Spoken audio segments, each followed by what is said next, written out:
হে skin lovers, আসসালামু আলাইকুম। So আজকে একটা ইম্পর্ট্যান্ট ইনগ্রিডিয়েন্ট নিয়ে কথা বলবো। ইনগ্রিডিয়েন্টটি হচ্ছে রেটিনল। সো অনেকেই রেটিনল ইউজ করতে চায় না, অনেক ভয় পায়, কারণ এটা অনেক অ্যাক্টিভ ইনগ্রিডিয়েন্ট। আবার অনেকে রেটিনল সম্পর্কে একেবারে জানেই না, আবার অনেকে আছেন রেটিনল ছাড়া চলতেও পারে না। সো রেটিনলটা আমাদের দেশে অনেকভাবে ইউজ হয়, অনেক স্কিন কেয়ারের ক্ষেত্রে ইউজ হয়। সো এটার অনেকগুলা উপকারিতা আছে। যেমন রেটিনল আপনার এন্টি এজিং প্রসেস হিসেবে কাজ করে। রেটিনল আপনার ফাইন লাইন রিঙ্কেলস দূর করে। রেটিনল হচ্ছে অ্যাক্টিভ একনি বা একনিসের জন্য কাজ করে। রেটিনল পোর্স স্মুথ করতে কাজ করে। রেটিনল আনইভেন স্কিন টোন এবং স্কিনকে স্মুথ করতেও কাজ করে। যেহেতু একনিসের জন্য স্যালিসাইলিক ইউজ করা হয়, পোর্সের জন্য নায়াসিনামাইড ইউজ করা হয়, ব্রাইটেনিংয়ের জন্য বা ডালনেস বা আনইভেন স্কিন টোনের জন্য vitamin C related skin care বা আলফা বিউটিন related skin care product use করা হয়। সেক্ষেত্রে রেটিনল কেন ইউজ করা হবে? রেটিনলটা আপনার তখনই ইউজ করা হয় যখন আপনার একই সাথে স্কিনে অনেক মাল্টি প্রবলেম থাকে। মানে আপনার একনিরও প্রবলেম আছে, আপনার স্কিনটা একটু ডাল আছে, আপনার পোর্সেরও প্রবলেম আছে। তো সব ক্ষেত্রে আপনি তখন রেটিনলটা ইউজ করতে পারবেন। তবে রেটিনলটা কিন্তু আমাদের ইউজ করার কিছু লিমিটেশন আছে। রেটিনল লো পার্সেন্টেজ থেকে স্টার্ট করতে হয় এবং রেটিনল মূলত রাতের স্কিন কেয়ার রুটিন।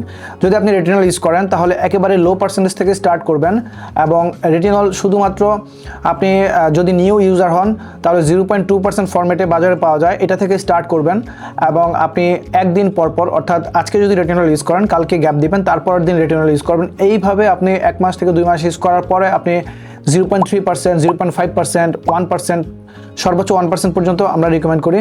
সো এইভাবে আপনি রেটিনলের ব্যবহারটা বাড়াতে পারেন এবং একটা সময় গিয়ে দেখা যাবে আপনার 5 থেকে 6 মাস পরে আপনার স্কিন একদম ইয়ঙ্গার লুকে চলে আসবে। সো একটা জিনিস মনে রাখবেন, কোনো স্কিন কেয়ার প্রোডাক্টই আসলে জাদুকরী প্রোডাক্ট না। আবার কোনো ভালো প্রোডাক্ট, বিশেষ করে যে ধরনের ইনগ্রিডিয়েন্টগুলো খুবই ভালো, এগুলো কিন্তু খুবই স্লোলি কাজ করে। যেমন আপনার হাইড্রোকুইনন, মার্কারি, এই ধরনের প্রোডাক্টগুলো খুব অল্প সময় আপনার স্কিনকে ব্রাইট করে দিবে, খুব অল্প সময় আপনার স্কিনে খুব একদম লক্ষণীয় একটা পরিবর্তন আসবে।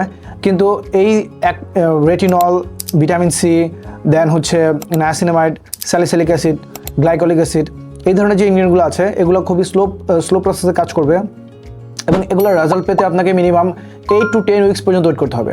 সো রেটিনল যেহেতু একটু পাওয়ারফুল অ্যাক্টিভ ইনগ্রিডিয়েন্ট, সেই ক্ষেত্রে আমরা বলি যদি আপনার একনিসের প্রবলেম থাকে তাহলে আপনি রেটিনল ইউজ করার দরকার নেই, আপনি salicylic based skin care product use করেন। যদি আপনার পোর্সের প্রবলেম থাকে তাহলে আপনি niacinamide based skin care product use করেন। যদি আপনার স্কিন ডালনেস থাকে শুধুমাত্র, তাহলে আপনি ভাইটামিন সি রিলেটেড বা আলফা বিউটিনযুক্ত স্কিন কেয়ার প্রোডাক্ট ইউজ করতে পারেন।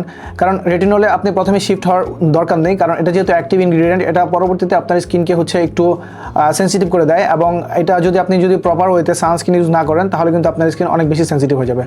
সো আপনার যদি মনে হয় যে না আমার শুধু একনির প্রবলেম আছে, তাহলে আপনার রেটিনল ইউজ করার দরকার নেই, আপনি জাস্ট হচ্ছে স্যালিসাইলিক ইউজ করেন। আর যদি আপনার মনে হয় যে না আমার একই সাথে আমি চাই এই সবগুলো বেনিফিট, সেক্ষেত্রে আপনি রেটিনল ইউজ করতে পারেন। তবে রেটিনল ইউজের ক্ষেত্রে বয়সের একটা তারতম্য আছে। আমরা রিসার্চ করে দেখেছি যে মিনিমাম 26 বছরের থেকে যাদের আর্লি এজিং প্রসেসটা স্টার্ট হয়ে যায় তারা মূলত রেটিনলটাকে খুব বেশি পছন্দ করেন এবং রেটিনলটা মূলত আমরা রিকমেন্ড করি 26-এর পর থেকে হচ্ছে ইউজ করার জন্য। সো ফাইনাল কথা হচ্ছে, যদি আপনি রেটিনল ইউজ করতে চান, আপনার যদি 26 বছর হয়ে থাকে দেন ওকে, ইউ আর ওয়েলকাম, আপনি স্টার্ট করতে পারেন। কিন্তু আপনার যদি 26-এর নিচে হয় তাহলে একদম প্রথমেই রেটিনল ইউজ করার দরকার নেই। এবং আপনার যদি শুধু একনিসের প্রবলেম থাকে বা শুধু ছোটোখাটো একটা দুটা প্রবলেম, যেমন হয় একনিস আছে বা পোর্সের সমস্যা বা আনইভেন স্কিন টোন বা ডালনেস, শুধু এই একটা রিজনে আপনি রেটিনলে শিফট হবেন না। রেটিনল যেহেতু অ্যাক্টিভ ইনগ্রিডিয়েন্ট, এটা আপনার স্কিনকে কিছুটা সেন্সিটিভ করবে, ইটস ট্রু। এবং রেটিনলের রেজাল্ট খুব ধীরে গতিতে আসে। এটার যেহেতু এজিং প্রসেস, আপনার ফাইন লাইন্সকে রিমুভ করবে, আপনার রিঙ্কেলসগুলোকে দূর করবে, সেই ক্ষেত্রে আপনার স্কিনে নতুন সেলস জন্মাবে। সো এটা একটু লং টাইম প্রসেস, এই জন্য আপনি হুট করে রেটিনল ইউজ করলে খুব ভালো করে রেজাল্ট পাবেন না। আপনি যখন 0.2%, 0.3%, 0.6% এভাবে আপনার এটার পাওয়ার বাড়াবেন, তখন দেখবেন যে আপনি যখন 0.5-6-এ আসবেন তখন দেখবেন যে আপনার রেজাল্ট ভিজিবল হচ্ছে। সো যদি আপনার মনে হয় যে না আমার রেটিনলের দরকার নেই, আমি শুধু আমার একনিসের প্রবলেম, আমি একনি নিয়েই থাকি, তাহলে আমি রিকমেন্ড করবো যে আপনার রেটিনল এখন শিফট হওয়ার দরকার নেই। কিন্তু আপনার যদি মনে হয় যে আপনার আর্লি এজ বা আর্লি এজিং প্রসেসটা স্টার্ট হয়ে গিয়েছে, দেন আমি রিকমেন্ড করবো অবশ্যই আপনি রেটিনল স্টার্ট করেন। এবং রেটিনলের উপকারিতাটা লাস্ট একটু বলে দিই, এটা কিন্তু যাদের পিগমেন্টেশন আছে পিগমেন্টেশন লাইট করতে হেল্প করে। যেহেতু রেটিনল স্কিনের উপরে যে ডেড সেল থাকে এটাকে রিমুভ করে, সেই ক্ষেত্রে পিগমেন্টেশনও কিছুটা লাইট হয়। সো রেটিনল আসলে অনেক মাল্টিটাস্কিং একটা সেরাম। যদি আপনি রেটিনলে শিফট হতে চান then you are welcome. But আপনাকে অবশ্যই নাইট ক্রিম ইউজ করতে হবে। আর রেটিনল সম্পর্কে আজকে এতটুকুই। যদি পরবর্তীতে আপনাদের রেটিনল বা আরও অন্য কোনো ইনগ্রিডিয়েন্ট সম্পর্কে জানতে ইচ্ছা করে তাহলে অবশ্যই আমাদেরকে জানাবেন, আমাদের ভিডিওতে কমেন্টস করতে পারেন। আমরা পরবর্তী কোনো ভিডিওতে ইনশাল্লাহ আপনাদেরকে চেষ্টা করব সেই ইনগ্রিডিয়েন্ট সম্পর্কে কিছু যতটুকু সম্ভব ধারণা দেওয়ার জন্য।